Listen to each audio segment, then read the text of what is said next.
Mesdames, Messieurs, chères Savoisiennes, chers Savoisiens, nous nous réunissons ce jour en la compagnie de l'UNPO, l'Organisation des peuples et nations non représentées, et de certains responsables politiques qui nous ont fait l'honneur de nous rendre visite.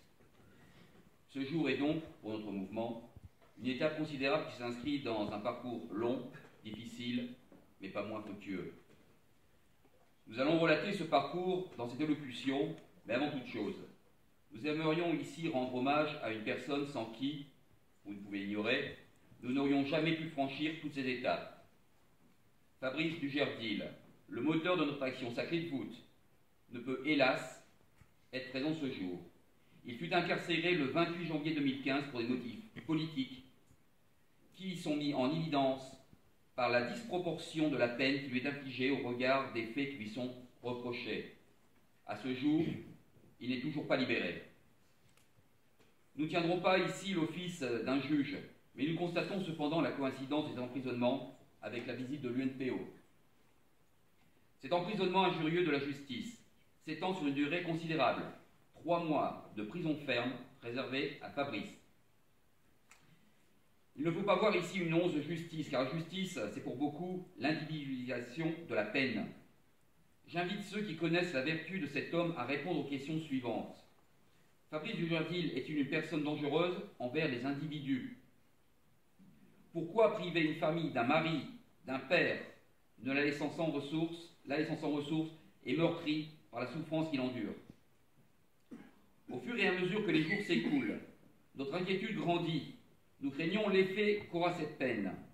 Par l'autoritarisme français, voilà un homme honnête, exemplaire dans ses actions, parfaitement intégré à la société, écarté de celle-ci. Mais pour protéger quels intérêts? Qui se trouve offensé par des plaques savoisiennes? L'environnement carcéral est des plus brutaux. Fabrice en souffre d'autant plus qu'il n'y a pas sa place et que ses conditions de détention sont indignes, cantonné à l'isolement, confronté à une administration pénitentiaire qui profite de son inconnaissance des droits les plus humains dont jouissent les détenus pour lui en empêcher l'exercice. La prison est une épreuve qui, par exception, ne rend pas plus fort. Elle détruit et peut mener au désespoir. Nous n'agiterions pas ce spectre,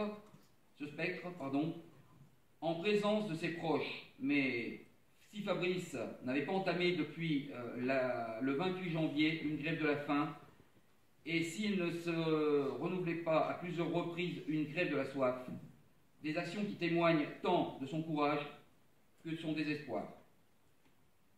En dépit de cet état de fait tragique, la visite de l'UNPO représente pour la Savoie un très bon augure qui reste assombri par l'absence de son plus fervent représentant. Notre mouvement se trouve atteint en son cœur, mais dans un esprit combatif, nous allons initier ce discours en développant l'historique de notre cause. Cette historique se résume en quelques dates. En mars 2014, l'État de Savoie prenait contact avec l'UNPO. Ce premier contact sera suivi d'une rencontre qui mènera le 28 juin 2014 à Munich, lors de la 17e session de l'UNPO, à la reconnaissance du peuple savoisien. Le 30 août, fort de cette reconnaissance, l'État français, par le biais de son journal officiel, reconnaissait à la DAS la possibilité d'émettre ses propres documents officiels, carte d'identité, passeport, acte de naissance, acte de décès et plaque d'immatriculation. D'autres suivent. Le 15 septembre, nous étions invités au Parlement européen par le biais de l'UNPO, au Parlement européen de Bruxelles. Le 25 et 26 novembre, nous étions conviés à l'ONU. Quelques jours avant la venue de l'UNPO, Fabrice Dugerdil a été enfermé.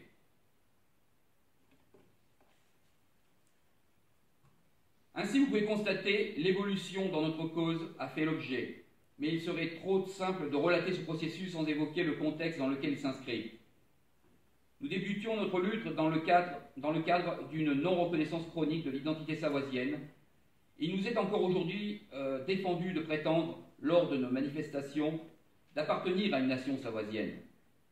Nos revendications sont ignorées des autorités publiques et, peu à peu, l'ignorance s'est mutée en un mépris.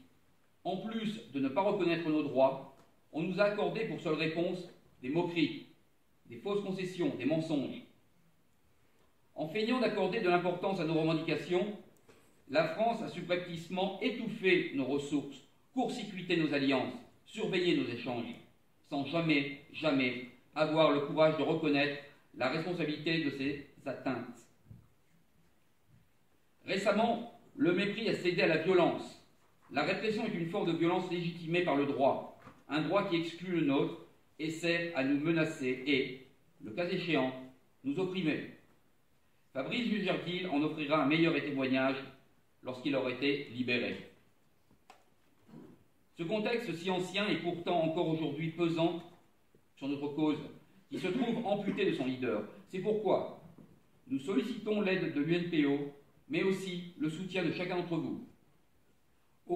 À court terme, nous nourrissons de la plus grande espérance de réitérer ce rassemblement avec l'UNPO, mais aussi avec chacun d'entre vous, une fois que l'environnement dans lequel nous œuvrons sera moins hostile. En présence de Fabrice Dujardil, nous aurons l'occasion de mener des développements plus sereins, plus constructifs, des débats plus nourris, mieux documentés et donc plus efficaces.